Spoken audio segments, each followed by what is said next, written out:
Oi, gente, boa noite. Já estamos ao vivo aqui. Você que está chegando, tudo bem? Seja bem-vindo. Hoje a live é atendendo a um pedido das mulheres do Twitter.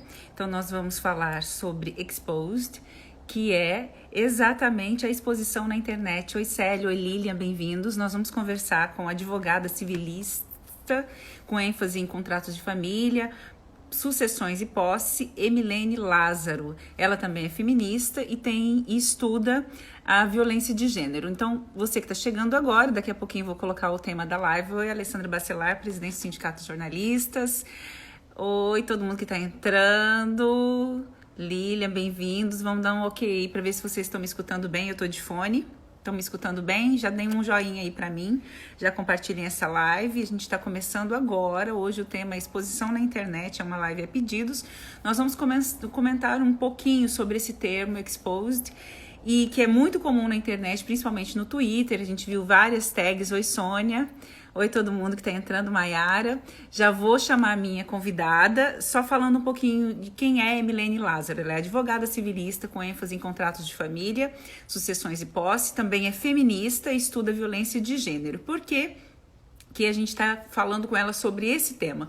Porque esse termo em inglês foi criado exatamente para as mulheres fazerem denúncias, né, de situações de abuso, seja sexual, seja assédio moral, até mesmo traições na internet. Então houve essa corrente de mulheres e de repente isso ganhou uma grande proporção. É um tema polêmico, porque tem gente que não concorda, tem gente que fala que isso seria uma caça, né, uma queima de reputação, enfim. Mas nós vamos debater esse tema sob a ótica das mulheres. Bem-vindos, já vou chamar minha convidada, vocês já estão por aí. Eu aguardo as perguntas, vou chamá-la. Ela é advogada Emilene Lázaro. Oi, Rogério, tudo bem? Bom, são muitas situações que a gente viu a exposição na internet nos últimos tempos, né? As pessoas colocam no Twitter, boa noite, que o ex Olá. atraiu. A gente teve relatos também de assédio sexual cometidos por artistas, youtubers, assédio moral, inclusive um envolvendo a parte de jornalistas, inclusive a presidente do sindicato pediu que a gente também tocasse nisso, que foi um tema essa semana, uma jornalista de Roraima, que foi para a internet. Depois, a partir do relato dela, nós tivemos outros relatos também. Enfim, isso ganhou um destaque na imprensa nacional. E o tema é polêmico, né? Para algumas pessoas, assassinato de reputações, para outras, principalmente para as mulheres que são vítimas, é uma forma de dizer um não, de dizer um basta, de se colocar, de se posicionar. Boa noite, bem-vinda. Oi, boa noite. É um prazer estar aqui. Agradeço muito o convite para falar de um tema polêmico, né? Eu que Mas agradeço a sua disponibilidade. A gente sabe como é corrida a vida de mulher, mãe, né, advogada, e agradeço bastante. E já sou uma fã, já sigo nas redes e fico muito feliz que a gente possa estar ai, trazendo esse tema. Tem muita gente já comentando, eu vou dar prioridade às perguntas de vocês. Obrigada pelos comentários. E aí, bom, a minha primeira pergunta é em relação ao hum. próprio termo, né? Exposed. O que ele significa em termos do português? Por que ele foi usado e quando começou isso? Então, a tradução livre seria exposição, né? Expor, mostrar, né? No tocantinês é mostrar, falar para todo mundo ver. Situações de violência, e daí violência de gênero, né? Por isso tem esse recorte muito específico de quem fala, né? Nesse Sim. tipo de ação, que é uma ação que acontece sobretudo nas redes sociais, o poder de fala está com a mulher. E daí a gente já tem uma inversão histórica no papel, né? Que são as mulheres com a narrativa sobre as suas próprias vidas, em situações, infelizmente, de violência. Mas daí também a importância desse momento e desse movimento, né? Que esse é o nome da vez agora, é um termo em inglês, mas a gente tem já muitas hashtags brasileiras, né, com nomes nacionais que tratam da mesma temática, assim, que ficaram muito famosas, como a Chega de Fio-Fio, Não Mereço Ser Estuprada, Meu Ex Abusivo, que ficou muito famosa também. Então, é uma evolução desse movimento, esse movimento que ele é continuado, ele começa mais ou menos em 2014, e a gente tem o primeiro boom, né, se a gente pode dizer assim, qual seria o momento histórico, está ali por 2014, e ele vem tendo ondas e ressurge, né, em nichos específicos, por exemplo. Então, em um dado momento, ele é voltado para as mulheres do setor artístico, né, para as mulheres do cinema. Depois vem as mulheres tratando dos seus ex. Então, assim, ele tem tratado de nichos específicos, mas ele vem no que a gente poderia chamar de ondas. Então, em vários momentos, aí, desde 2014, surgem hashtags novas, dizendo exatamente isso, né? As mulheres se apropriando da narrativa das suas vidas e expondo violências que são violências de gênero. Perfeito. Eu já vou começar com uma pergunta. Gente, eu vou priorizar a pergunta de vocês. Então, mandem perguntas, compartilhem com as mulheres que precisam saber sobre isso. Obrigada, Nana, pelos comentários. A Aparecida também está por aqui. Muito obrigada. A Sônia está mandando a gente descer o cacete nos machistas. Bom, a Gisele, que é jornalista, a Gisele está colocando assim, o Exposed anda lado a lado com o cancelamento? Olha, eu acho que o cancelamento pode resultar, né? Ele pode ser o resultado dessa exposição. Mas o cancelamento, ele parte de outras pessoas e não especificamente da mulher. Mas eu penso que a comunidade que se solidariza com aquela narrativa, especialmente as mulheres que se veem naquela narrativa, porque poderia ser eu, poderia ser você, quando a gente se coloca nessa situação, a nossa reação pode ser sim de cancelamento. Certo. E a minha pergunta é assim, se você comentou que é um termo em inglês, a gente tem um pouco de preconceito quando vê uma tag subindo assim, como se fosse um termo da moda, mas na verdade é um assunto sério, não é? Eu queria que a gente comentasse um pouco isso. Porque às vezes o que está na internet nem sempre é levado a sério, porque está ali como uma tag, né? E de repente pode desvirtuar, mas realmente é uma situação séria, né? Que merece um cuidado especial. É um assunto seríssimo, né? E eu diria assim que da maior importância, porque tem a ver com o modo como nós vivemos, como as mulheres vivem. Então, hoje, a internet, e especialmente hoje, nesse período de pandemia, a internet pode ser a nova rua, né? E daí você pode falar muito mais sobre isso do que eu, por isso dá fake news, mas a internet é a nova rua. Então, ele é o espaço que legitima a voz que não é legitimado nos outros espaços. Então, eu acho que longe da gente pensar que é uma modinha, a gente tem que pensar que são as mulheres se apropriando da tecnologia e de outras formas de se organizar. Porque até hoje todos os direitos que nós conquistamos, do mais básico, né, que é o direito ao nosso nome, o direito a entrar e sair de um relacionamento, isso é fruto de muita luta, né? Então, eu acho que os meios de luta é que eles estão se modernizando e a tecnologia está aí para a gente se apropriar dela. Então, eu acho que muito sabiamente as mulheres estão se apropriando desse espaço e a gente tem sim que valorizar essa metodologia, valorizar essa voz que está sendo ampliada a partir das redes sociais. Claro, com todas as cautelas que a gente tem que ter também, porque a gente vive um conflito aí de direitos fundamentais, né, no Brasil, para a gente pensar a liberdade de expressão e o direito à imagem, o direito à honra. Existe esse conflito, ele é evidente, mas ele não cancela ou não diminui a importância desse movimento.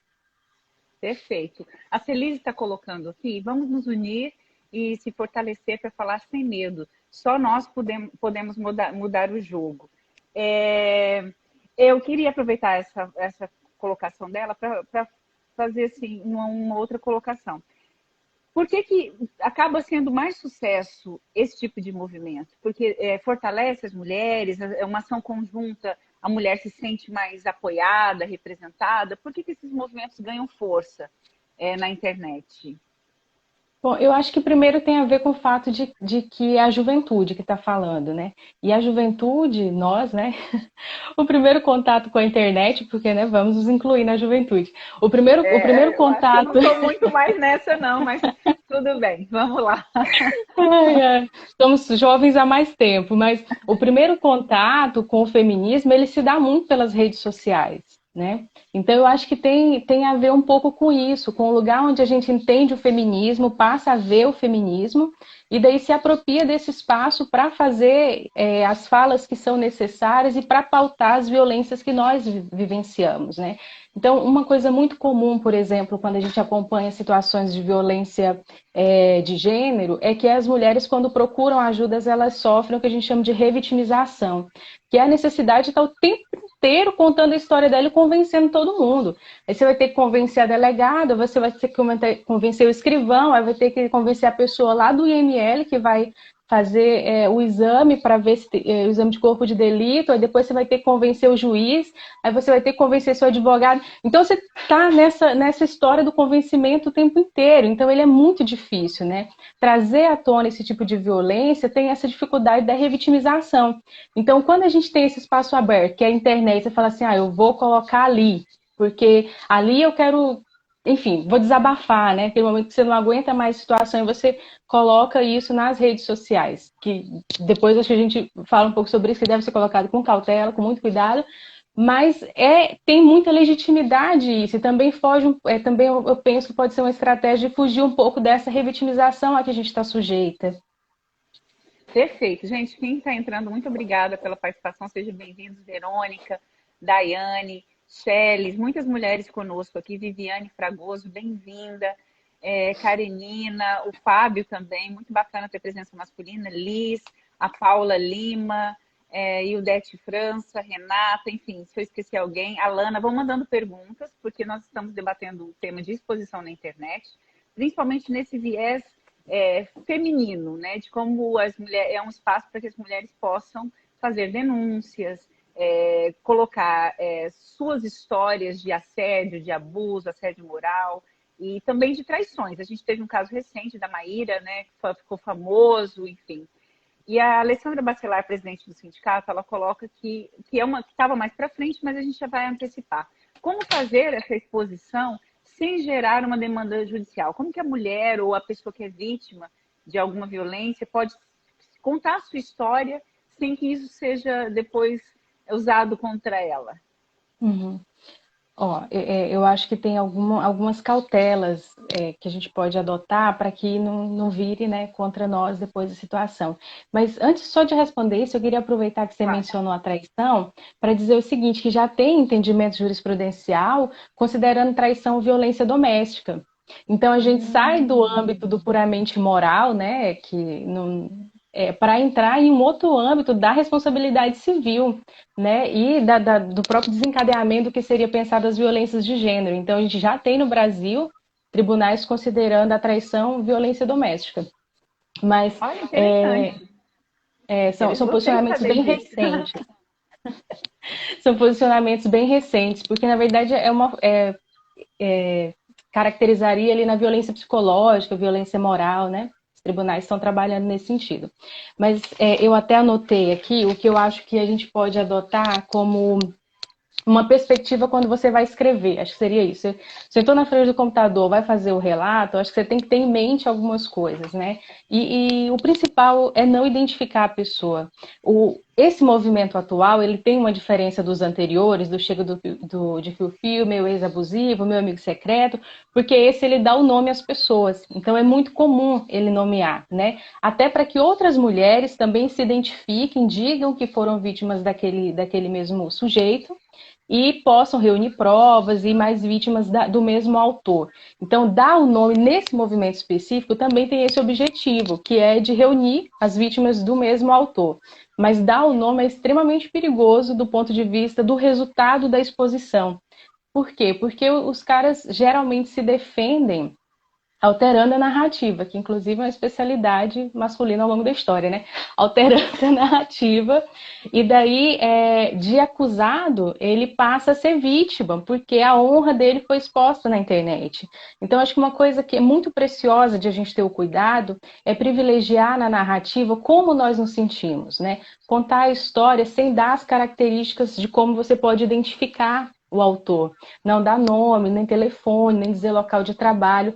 Se o local de trabalho ou local de estudo for algo muito importante no contexto da violência, o ideal é que você faça isso de um modo que não seja tão explícito. Eu gosto de pensar que em Palmas, como tem poucos shoppings ou poucos supermercados assim grandes, quando passa coisa na TV, fala assim, um shopping da cidade. Eu sempre fico sorrindo, eu falo, nossa, é óbvio que é tal shopping, né? A gente só tem É óbvio que dois, é tal né? Na shopping. verdade, você já Um sabe mais ou menos supermercado da isso. cidade, aí você vê o quarto, você vê, você sabe qual é, né? Você Opa, fala, nossa, opa! eu ia fazendo propaganda. Aí você vê, você fala, você sabe quem é. Então, assim, a ideia de você, se necessário, dar a informação, mas dá como se você, pensando nessas matérias, né? Não seja tão incisiva a ponto de facilmente ser descoberto quem é a pessoa. Acho que passa por aí. Dá a informação, mas é preciso que haja uma investigação de quem queira saber quem é. Não vai ser algo tão na cara. Acho que esses são pontos. Então, não expor nome, telefone, endereço, local de trabalho, onde estuda, nada que possa identificar facilmente a pessoa. Não expor o rosto da pessoa, né? Se você tem boletim de ocorrência, é importante expor o boletim, mas risca o nome da pessoa, né? Risca também seus dados pessoais. Uma vez que os dados estão na rede, dificilmente você vai conseguir reverter esses dados.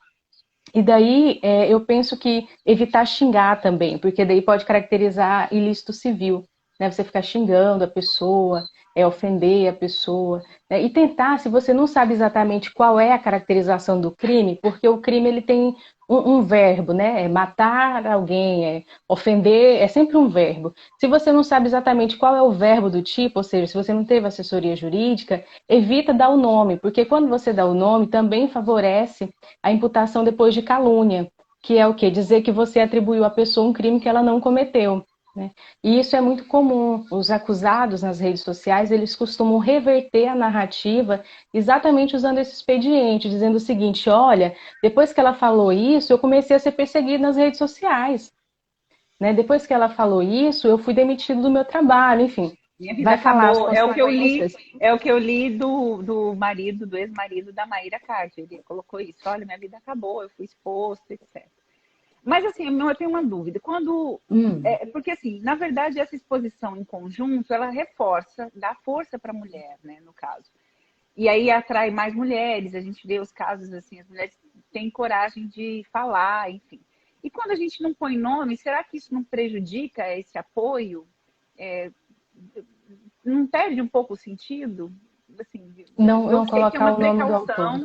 é uma precaução jurídica, né? Porque, como você explicou, a narrativa pode ser ganha, inclusive, né, por conta disso. Mas será que a Uhum. gente não perde a força? Assim, eu fico pensando, será que não é Olha, mas complexo? eu acho que existem meios. Por exemplo, hoje eu li uma matéria que até veio num grupo nosso de advogadas, que eu fiquei assim horrorizada com a matéria, que é a mulher dizendo que é casada há mais de 20 anos e descobriu que o ex-marido, agora ex-marido, tirava fotos dela nua enquanto ela dormia, e ela tem o hábito de dormir sem calcinha, e compartilhava com outras pessoas. E ela descobriu isso por acaso. Então, assim, uma violência tamanha, né? A gente não sabe o que isso vai gerar na vida dessa mulher, qual o nível da exposição que foi feito das imagens íntimas dela. Então, eram fotos não consentidas, que é um tipo penal, inclusive, é um crime específico.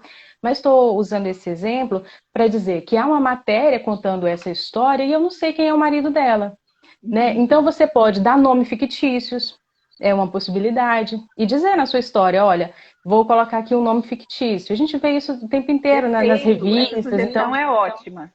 acho que essa é uma saída. E assim, também a nossa solidariedade é muito mais pela história do que pela pessoa, ao menos a minha. Então, eu acho que se você contar a história de um modo que ela seja verossímil, eu não vai me interessar muito saber quem é a pessoa, a não ser que eu queira evitar aquela pessoa, fazer um boicote a ela, né? Mas para eu me solidarizar, para eu entender aquela violência, porque também tem a relevância de a gente visualizar as violências, a gente dar visibilidade. Então, a mulher, quando ela conta, essa mulher dessa minha história, quando ela conta esse relato, eu acho que muitas outras mulheres vão pensar um pouco o quanto elas estão expostas. Então, narrar também a própria história tem essa possibilidade de visibilizar violências que a gente às vezes nem conhece, né? Verdade. Você falou aí desse registro da mulher enquanto dormia. E eu até veio uma pergunta quando a gente falou que ia fazer a live, eu não sei se ela está online, a Angélica, ela perguntou em relação à pornografia de vingança. Se encaixa como exposição? A gente pode falar um pouco sobre isso? Então, a pornografia de vingança, ela vai num outro sentido, né? Porque enquanto nesse movimento em que as mulheres estão controlando a narrativa ou tentando fazer esse controle da narrativa das próprias vidas, elas são as protagonistas. Na pornografia de vingança, nós majoritariamente somos as vítimas, né? Então, o que é essa pornografia de vingança? É você disponibilizar imagens, vídeos da pessoa com quem você teve uma relação afetiva para se vingar ou para humilhar a pessoa. Então, é basicamente isso, não tem esse grande segredo no que é o tipo penal. Então, isso já difere muito dessa exposição, né, que a gente está conversando aqui, porque na exposição eu estou contando a violência que eu sofri, né, e na pornografia de vingança eu sou violentada. A pornografia de vingança é uma causa de aumento de pena, é um tipo, né? Uma causa de aumento de pena também, que deve ser investigada e deve ser processada judicialmente. E aí, voltando ainda à ideia do que fazer, é muito importante que, fazendo o relato, também procure as autoridades, sabe? Isso é muito importante. No direito, a gente tem prescrição, né? No direito, em todo direito, mas no direito penal, essa prescrição é a perda do direito de punir do Estado, né? Para falar de um modo muito simples assim. Por exemplo, no estupro, é 20 anos o prazo prescricional. Então, passado 20 anos, essa mulher pode até lavrar o boletim de ocorrência para fins de registro, mas o acusado, ainda que identificado, ele não pode ser processado, tampouco condenado. Então, às vezes, esse registro online, esse textão online, você faz até como um modo de te encorajar para fazer o boletim de ocorrência, mas é muito importante fazer o boletim de ocorrência. Eu diria que o próximo passo, depois de você fazer a exposição na internet, é procurar a delegacia de polícia, é procurar as autoridades. Isso é importante não apenas para o seu caso específico, mas é importante enquanto políticas públicas, e a gente precisa ter essa dimensão. Enquanto políticas públicas, o Estado precisa saber onde nós estamos sendo vitimadas, em que número, para que a gente possa cobrar políticas públicas de proteção, né, de prevenção desse tipo de violência.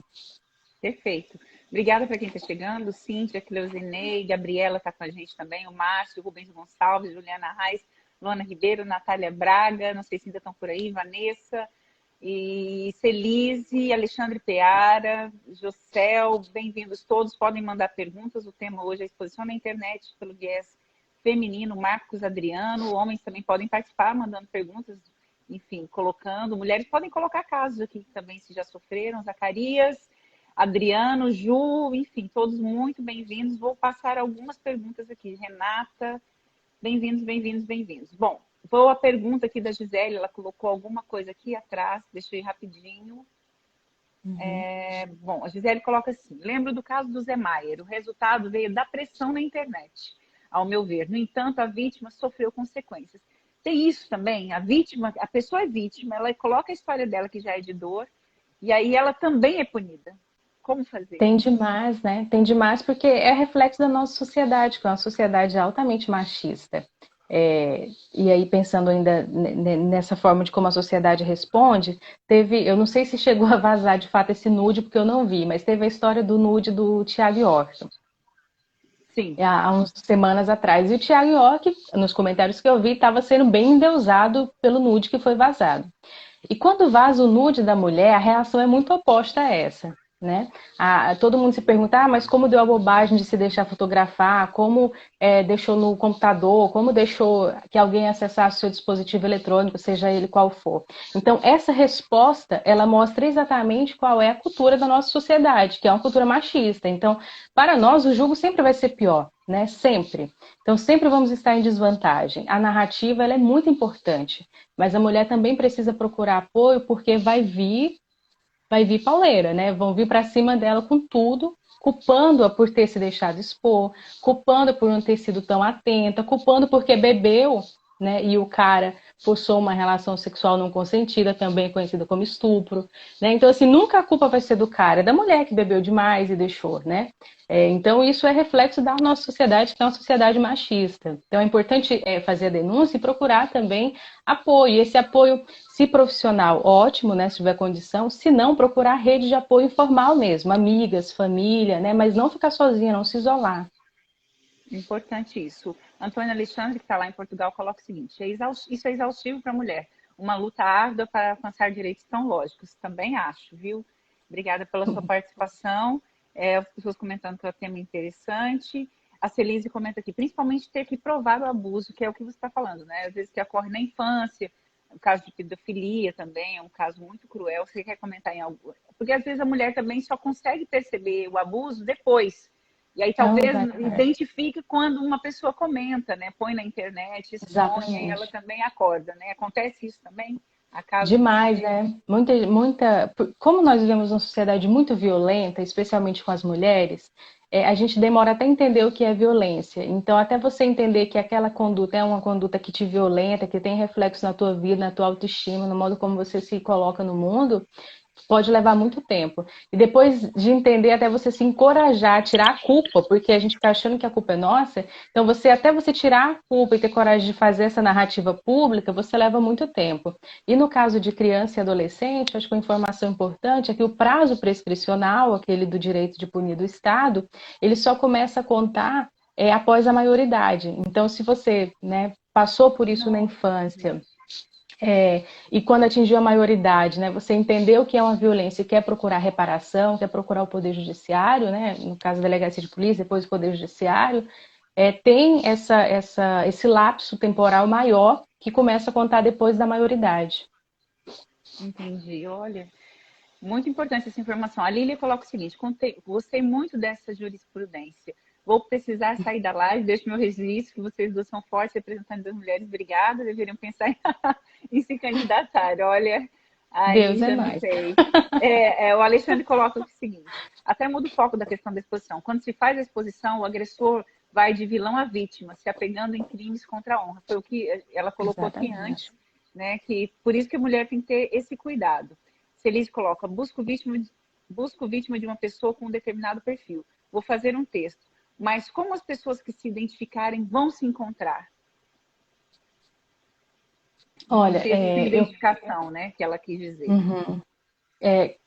Você narra a conduta, mas sem identificar a pessoa, né? Mais ou menos isso, né? Como que as outras pessoas vão se identificar? Isso. Olha, eu penso que a gente se identifica com a dor do outro, não necessariamente com quem causou a dor do outro. Então, nesse exemplo que eu dei, a mulher falava meu ex-marido, com quem eu fui casada há 20 anos. A narrativa pode dizer meu pai, meu irmão, um namorado que eu tive, né? E daí até teve esses dias atrás uma cliente me mandou uma pergunta que era assim, eu posso falar o meu ex-marido? Eu falei, quantos ex-maridos você teve? Ela falou um, eu falei, não. Porque o lugar onde ela está é muito pequeno. Quando ela colocasse ex-marido, todo mundo ia saber identificar quem era. E o caso específico lá, o cara tem uma veia litigiosa mesmo. Ele ia para o litígio, não tenho a menor dúvida. Eu falei, olha, diz que num relacionamento amoroso. Então, assim, há saídas, né? Então, ao invés de falar o meu ex-marido, se você só teve um ex-marido, você pode falar em um relacionamento amoroso. Então, tentar achar essas saídas assim, que não esteja tão na cara que você está dizendo quem é a pessoa. Se eu fui esperta e identifiquei, aí é comigo, entendeu? Não é com a mulher que fez a narrativa tendo essas cautelas. Então, lançar luz sobre como nós nos sentimos é mais importante nessa narrativa do ponto de vista do efeito político disso do que nomear quem é a pessoa. Nomear quem é a pessoa é muito importante na delegacia de polícia para que essa pessoa responda ao processo judicial e dizer, e aí não tão publicamente, mas dizer como seria isso. Se eu fui vítima de uma situação de violência no meu ambiente de trabalho, eu saí desse ambiente de trabalho, enfim, mas tem outras mulheres lá. Eu posso falar só para aquelas mulheres, não preciso fazer um texto na internet identificando quem é. Eu posso falar, olha, cuidado porque eu fui vítima de assédio sexual aqui. Então, toma cuidado. Então, eu acho que a gente pode pensar territorialmente, sabe? A internet tem essa coisa de a gente se solidarizar pela história, sem necessariamente ter que saber quem é a vítima.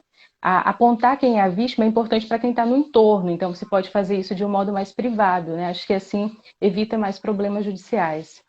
E também não deixa de ser uma ajuda, né? Porque a gente também tem essa mania. Hoje, nós estamos todos muito ligados online, né? E isso também se reflete em tudo. Talvez uma ajuda direcionada seja muito mais útil, né? Mais prática.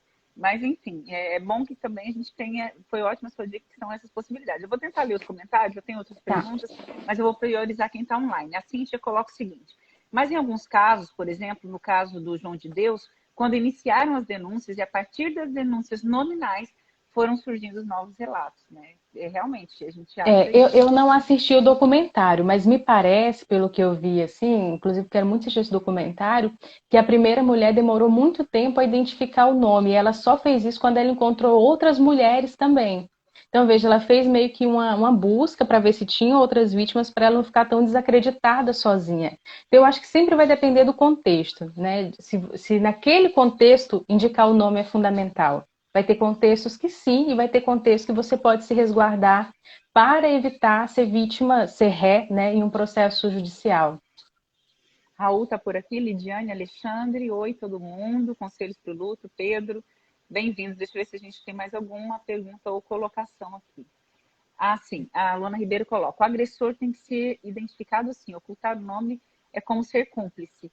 Mas isso pode ter um efeito reverso, né? Então, o que a gente está tentando fazer aqui é que a pessoa tenha o menos prejuízo possível em relação à denúncia. A vítima nunca vai ser cúmplice, né? A vítima nunca vai ser cúmplice. Ela é sempre vítima. A vítima, ela deve ser resguardada sempre. Então, um modo de resguardar, e aí, assim, eu acho que é difícil para quem não tem a exata informação de como que eles calam as mulheres, compreender isso, porque realmente a gente fala, nossa, mas vou falar e não vou dizer quem é, vou contar a história e não vou dizer quem é, tem relevância contar quem é? Tem, mas a questão é que a arma que eles utilizam para nos calar é nos processar judicialmente. Então, nós vamos ter que pagar um advogado ou constituir via defensoria pública, que dá um super trabalho também, né? Você vai ter que se deslocar e etc. Uma defesa, quando na verdade você é vítima. Então, você vai ser mais revitimizada ainda, porque você vai ter que chegar no juiz e contar, mas eu só contei porque eu fui estuprada, né? E daí o juiz pode te responder, sim, mas você foi estuprada, mas e o direito à honra? Então, assim, é muito complicado isso. É muito e observem, tem um dado muito importante, o Poder Judiciário é formado majoritariamente por quem, gente? Por homens ou por mulheres? Né? O Poder Judiciário é um poder formado por homens, é um poder extremamente tradicional e é um poder machista. Então, assim, a chance de essa mulher que chega lá denunciada por calúnia ou por crime contra a honra ter um grande problema na vida dela é muito grande. Então, assim, é você pensar, ponderar aí o que pode ser mais salutar naquele momento, expor a pessoa, porque é importante, e aí eu acho que isso tem que ficar muito claro.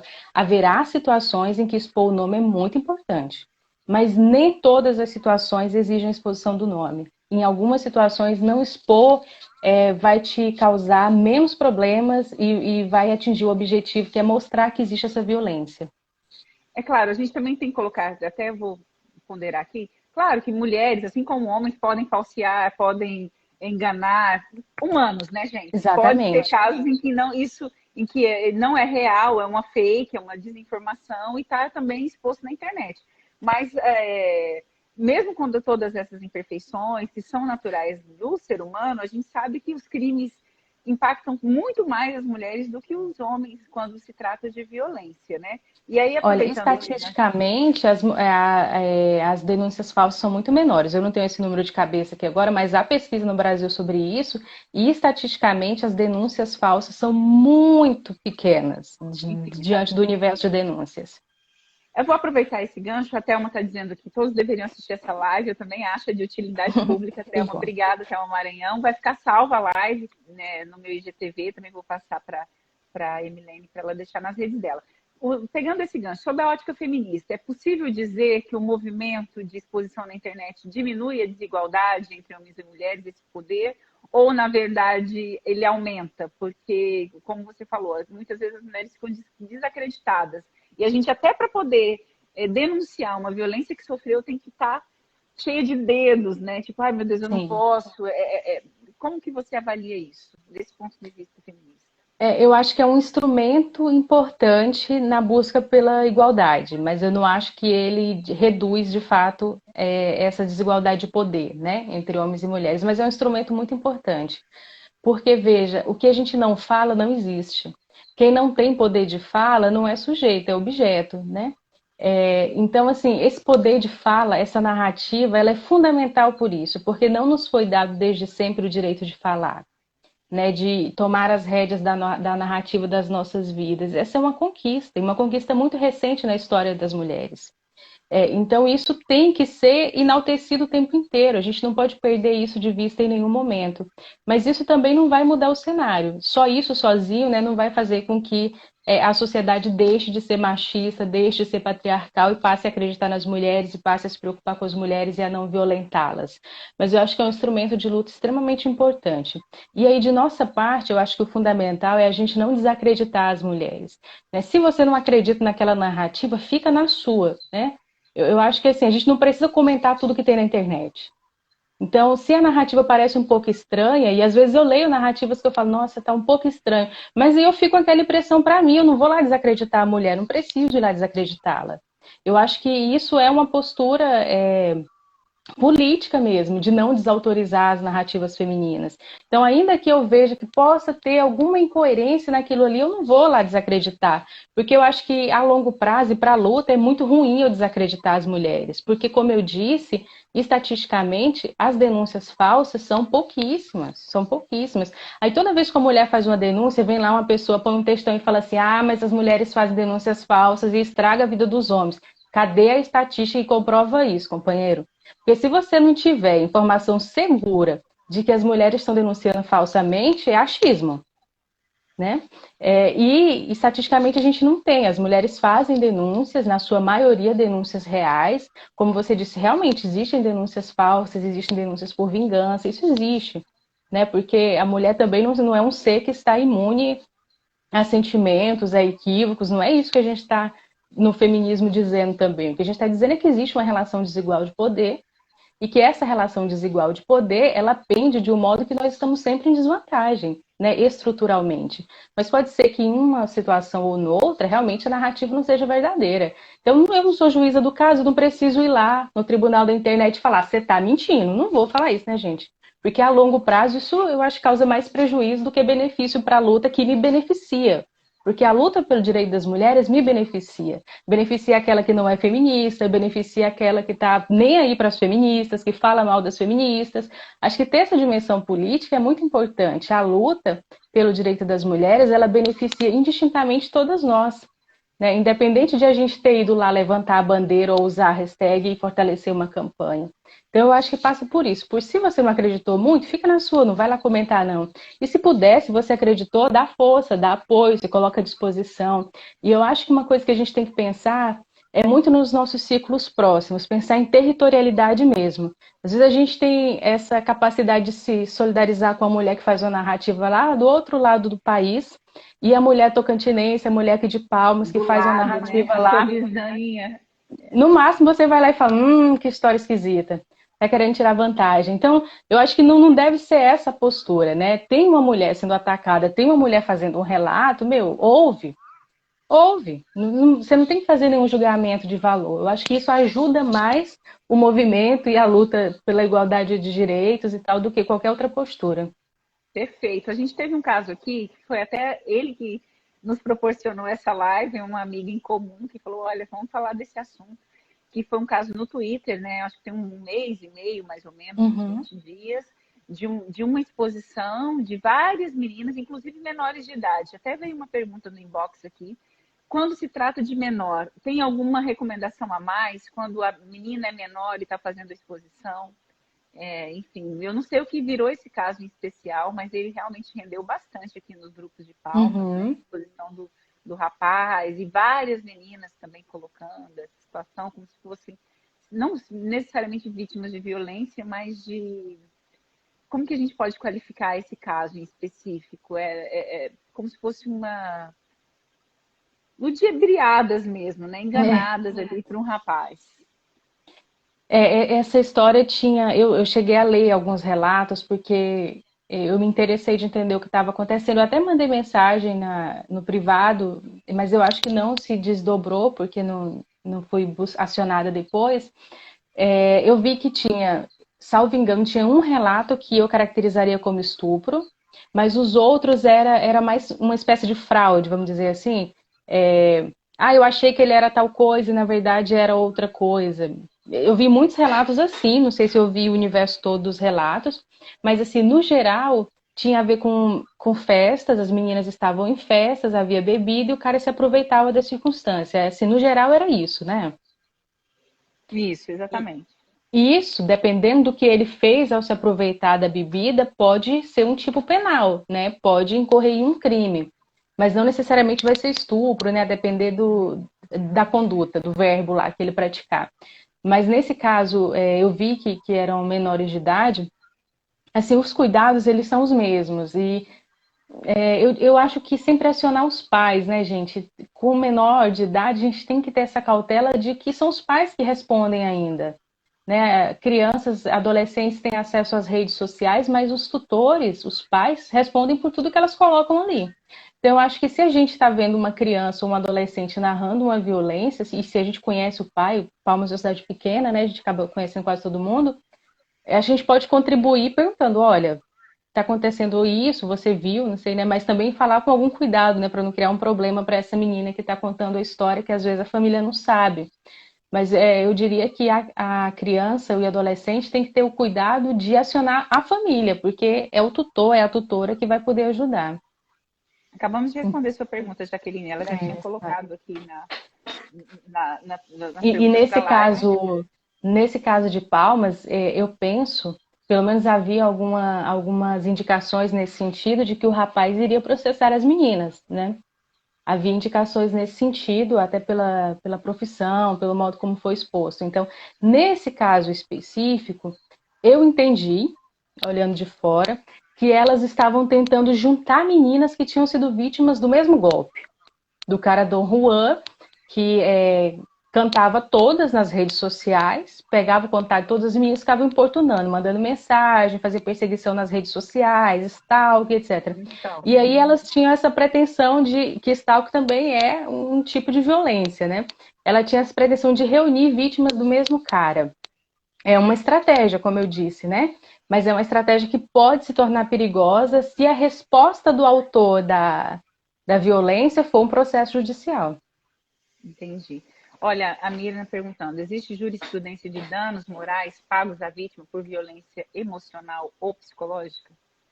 Sim.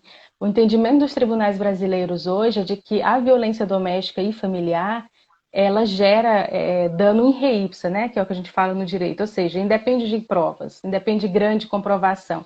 Se houver a comprovação da violência doméstica, já gera o direito à indenização. Esse é um entendimento pacificado no âmbito do STJ, e aí depende muito de como os tribunais estaduais estão trabalhando com isso. Mas aqui no Tocantins, por exemplo, eu sei que há condenações nesse sentido. Ótimo. Ela tem mais uma pergunta, eu vou ler a última dela. Existe diferença entre o abuso emocional e o psicológico? Eu acho que são bem parecidos, né? Mas assim, por exemplo, a Lei Maria da Penha, ela conceitua a violência psicológica. Então, o que é esse conceito da violência psicológica? É aquela que causa abalo emocional no seu psique, que causa a diminuição da autoestima,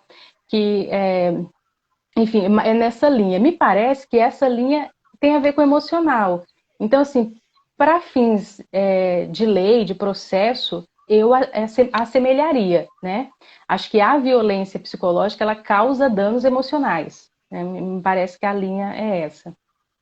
Ok, nós temos mais colocações aqui, vamos rapidinho para elas. É... Vamos lá, rapidinho. Feliz está colocando. A Luana insiste no nome do agressor, ela realmente acha que a pessoa tem que expor. A Cíntia coloca: incrível a mulher ser vítima, tem que se preocupar em resguardar para não ser mais vitimada ainda. Eu também considero lamentável, viu, É um Cíntia? O absurdo. Antônio Alexandre coloca assim: quando a família da vítima reprova a exposição, deixando-a fragilizada e exposta no que ameaça ou agredia fisicamente e moralmente, qual a saída para essa mulher? Uma mulher que não tem um apoio familiar, por exemplo, no caso de uma exposição. No Brasil, porque o Antônio não está no Brasil, né? Mas no Brasil, a gente tem uma rede de enfrentamento à violência doméstica e familiar que foi instituída pela Lei Maria da Penha. Essa rede, ela é composta por apoio psicológico, por exemplo, e em alguns centros mais avançados tem também Tem também apoio de moradia, né? Apoio de assistência social, enfim, etc.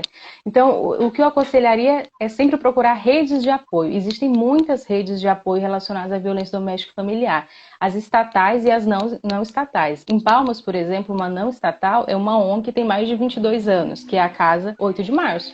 Ela é uma ONG que acolhe mulheres, que orienta mulheres, né? Então, procurar no lugar em que você está esses espaços.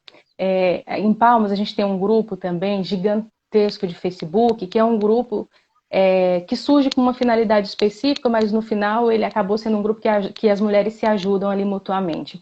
E ali tem várias redes de apoio, então acho que falar e procurar a ajuda de quem está perto, procurar essas redes de apoio, seja pública, seja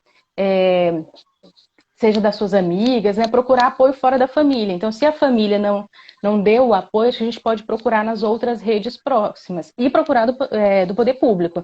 Demandar isso do poder público, porque é uma política pública que é direito nosso e que a gente tem que demandar para que ela exista, seja implementada e eficiente. A Larissa complementa que a vítima nunca será cúmplice. A Renata coloca: 2 homens dizem que uma mulher o roubou. Todos acreditam. 25 mulheres falando que um homem estuprador exigem provas. Exatamente. O sinal é que a nossa palavra não vale nada mesmo, né? A Daiane elogiando você, eita, que essa Milene é excelente mesmo, né?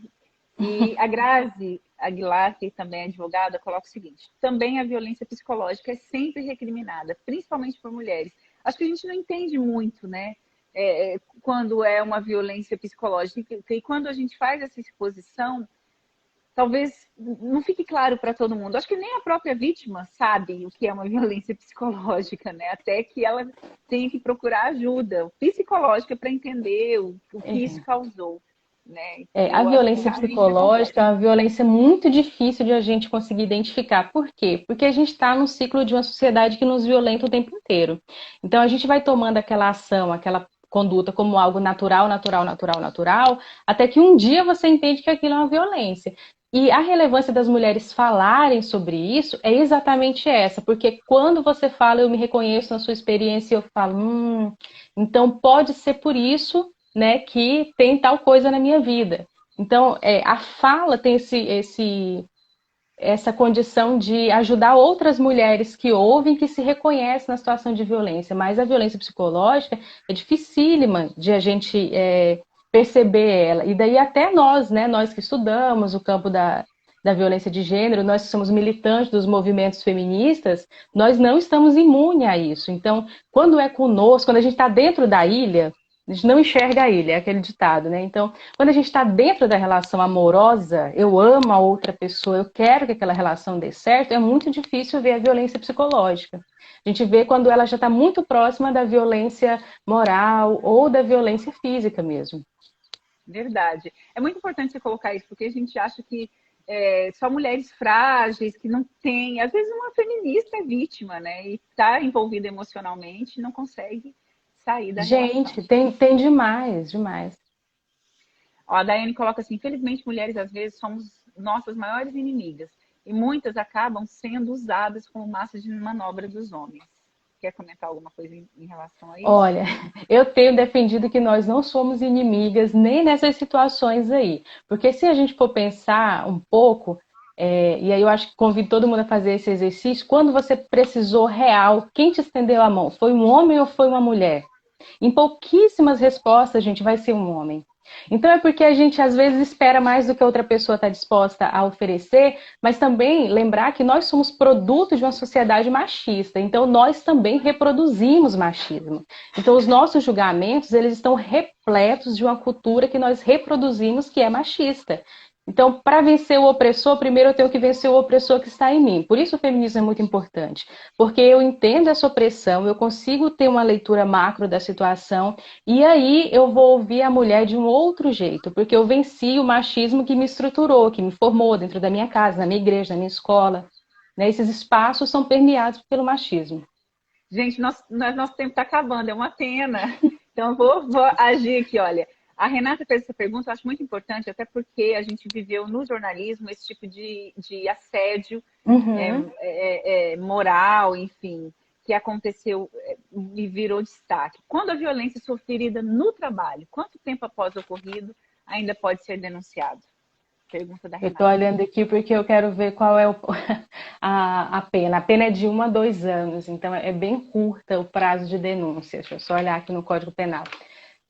Mas é bem curta, mais do que essas outras que eu menciono, né? Os crimes contra a liberdade sexual, que o prazo é maior, especialmente o estupro, que é 20 anos. Deixa eu só conferir qual é o prazo da lei do assédio. Se você quiser ir colocando outro Vou enquanto eu colocando. olho. Olha, a Cíntia Lana comenta assim, gente, fiquei curiosa da história que eu contei aqui do Twitter. A gente não vai falar nomes, viu, Cíntia? Depois, se você quiser vir no privado, eu te mando os links. Celise coloca, quando a minha filha resolveu falar do abuso que ela sofreu na infância, ela sofreu muito. Recebemos um BO de calúnia, estamos lutando. É muito difícil ter que provar por isso um movimento desse. Aí ela não terminou aqui. É fundamental. Celise, muito obrigada pela coragem de compartilhar uma história tão íntima. Exatamente, muito E, difícil. enfim, boa sorte para você, para sua filha, que tudo isso se estabeleça e se resolva da melhor maneira. A Milena, amiga querida, está por aqui. Quanta clareza, Milene. Parabéns. Gleice Ramos falando, Gleice, quase minha xará, verdade. Elisângela por aqui também. A Daiane coloca, as traições entram nessa violência psicológica que geraria uma possível indenização por danos morais? Você já disse no começo da live, mas se você puder reforçar. Sim, a Renata, Daiane. são 4 anos. São 4 anos o prazo prescricional. Eu vim consultar aqui na lei, porque prazo Só prescricional voltando à eu te lembro. pergunta da Renata. A Renata perguntou se o abuso for sofrido no trabalho, qual que é o prazo? Então, o prazo são 4 anos, não é isso? 4 anos, não é 7 2. Eu estou consultando tão rápido aqui, mas estou entendendo que é 4 anos. Mas eu me comprometo com a Renata a consultar com calma o Código Penal e responder para ela. E a Na outra verdade, assim, quanto pergunta... antes puder fazer a denúncia, melhor, né? O quanto antes, gente, reunir provas, isso assim, ó, é muito importante, né? Tudo é prova no direito. Então, mas como que eu vou provar? Gravação ambiente, usa o seu celular, tira foto, faz vídeo, áudio de WhatsApp, tudo é prova no direito. Então, se você vai pensar, mas minha prova não é tão boa, é melhor uma prova mais ou menos do que prova nenhuma. Então, tentem sempre produzir prova. Se não tem prova testemunhal, tentem esses outros meios de prova. Então, usem a tecnologia a favor para ter esses registros e procure sempre o quanto antes, né? A Daiane falou das traições. Eu queria que você retomasse. Traição é uma Então, violência psicológica? Ela gera indenização? Tem entendimento já no Brasil de que a traição é uma forma de violência doméstica e familiar. E também tem entendimento no Brasil de que a violência doméstica e familiar gera o direito à indenização. Então, veja a cadeia, né? A lógica do pensamento. Mas sim, a traição é uma forma de violência doméstica e familiar. Os tribunais estão entendendo isso, né? Existe essa construção em andamento. Mirna coloca, como comprovar a violência psicológica não havendo violência física? Como comprovar? Você pode ter acompanhamento psicológico, a sua psicóloga dá um relatório dizendo isso, né? Esses laudos, esses relatórios têm muita relevância no processo judicial. Você pode comprovar com print, porque se há violência psicológica, eu precisaria entender o que a pessoa faz. Mas geralmente, dos casos que eu acompanho, o cara diminui a mulher publicamente para os amigos, diz que ela, você realmente é um zero à esquerda. Grava. Se ele diz isso todos os dias e você já está esperando que ele vai dizer isso, grava, né? Se falou perto de amigos, peça para os amigos fazerem o depoimento. Então, é muito sutil, mas é isso, usar todos os meios disponíveis para fazer essa prova. Então, você pode provar de qualquer jeito. Eu acho que se a gente partir da ideia de que eu posso provar de qualquer jeito, você vai ter criatividade de juntar essa informação e apresentar depois.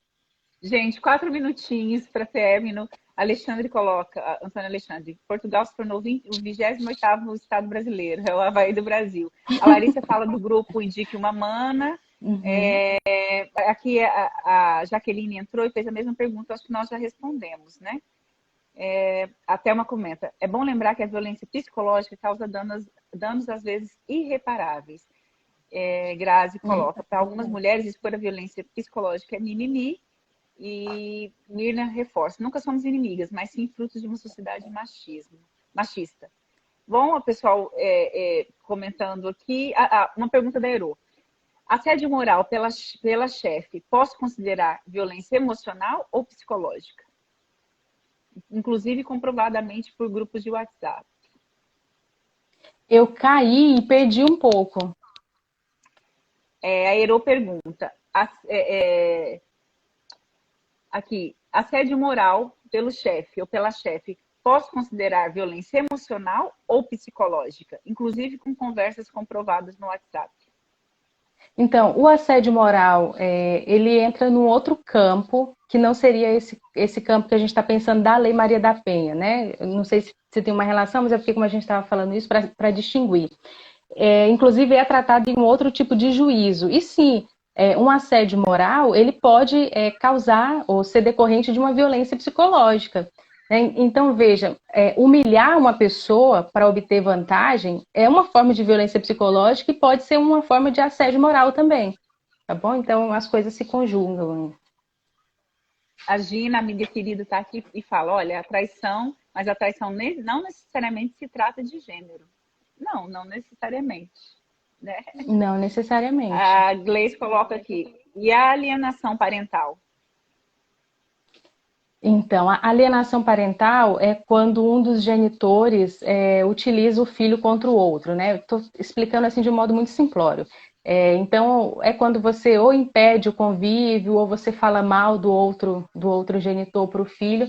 A gente compreende, a partir de uma perspectiva feminista, que no Brasil nós temos uma lei muito ruim a esse respeito, e é uma lei que criminaliza as mulheres. Então, existe até um debate no feminismo brasileiro, feminismo jurídico brasileiro, para que essa lei seja revogada e que, se for necessário a gente tratar disso como um fenômeno social que existe, que a gente trata a partir de uma perspectiva de gênero, ou seja, não colocando a mulher no campo da culpada absolutamente, né? Mas debatendo isso com a sociedade, debatendo isso com os especialistas. Bom, um minutinho para o final, suas considerações. Muito obrigada pela sua participação. A palavra é sua, a live vai ficar gravada, gente. Eu agradeço muito, Gleisi, a oportunidade. Acho que é muito legal ter esses espaços para a gente conversar com outras mulheres. Então, eu que gosto de conversar especialmente com mulheres, tenho uma noite muito agradável nesse período de pandemia e de isolamento social. Muito obrigada mesmo, não só a você, especialmente, mas também a todas as pessoas que participaram, que deram um oi aí para nós e mandaram perguntas. Obrigada. Gente, muito obrigada pela participação. Quem sabe a gente não faz uma outra live com outros temas. Por enquanto, vocês foram maravilhosos aqui com as perguntas. A live vai ficar gravada. Um abraço, até a próxima. Até mais.